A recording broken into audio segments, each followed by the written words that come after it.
नान्यं गुणेभ्यः कर्तारं यदा दृष्टानुपश्यति गुणेभ्यश्च परं वेत्ति मद्भावं सोऽधिगच्छति।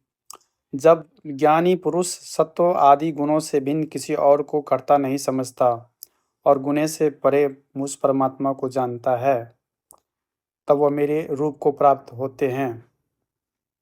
यहाँ भगवान श्री कृष्ण सही तौर पे समझाते हैं कि धरती पे या दुनिया में या प्रकृति में या संसार में 3 गुणों से बना हुआ है। लोग इस 3 गुणों में से किसी एक में होते हैं। सत्वगुण जिसमें लोगों का अच्छा के बारे में सोचना, करना। रजोगुण जिसमें लोगों के लिए अच्छा तभी करना जब उसका खुद का फ़ायदा होता हो। लोभ में पड़ा रहना, जैसे बिज़नेस वर्ग के लोग होते हैं, वो कुछ भी करते हैं तो अपने फ़ायदे के हिसाब से ही चलते हैं।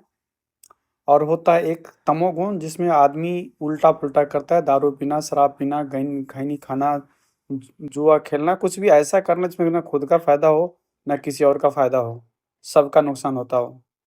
तो इस तरह के 3 गुण में से कोई न कोई गुण में रहता है और आदमी को भगवान श्री कृष्ण यहाँ समझाते हैं कि आदमी जो भी कुछ कर रहा है धरती पे, वो कहीं न कहीं किसी एक गुण के अंदर ही करता है। आदमी का ही ये काम जो है गुणों के अंदर हो रहा है। यानी गुण के कारण करता है, यहाँ आप नहीं करता है। इस तरह के भाव से जो आदमी समझ लेता है वो भगवान को समझ लेता है कि भगवान भी निर्गुण होते हैं, उनका कोई गुण नहीं होता, उनका कोई रंग और रूप नहीं होता है। उन्होंने यही कहना चाह रहा है, गुणों से परे मुझ परमात्मा को वो जानता है और उसका मुझको प्राप्त हो जाता है, यानी मेरे जैसा हो जाता है और वो आनंद की है इंजॉय करता है अपने आप के अंदर। तो भगवान श्री कृष्ण जो है ये हम जो बोल रहे हैं, नान्यम गुणेभ्यः कर्तारं यदा द्रष्टानुपश्यति गुणेभ्यश्च परम वेत्ति मद्भावम स्वधिगच्छति।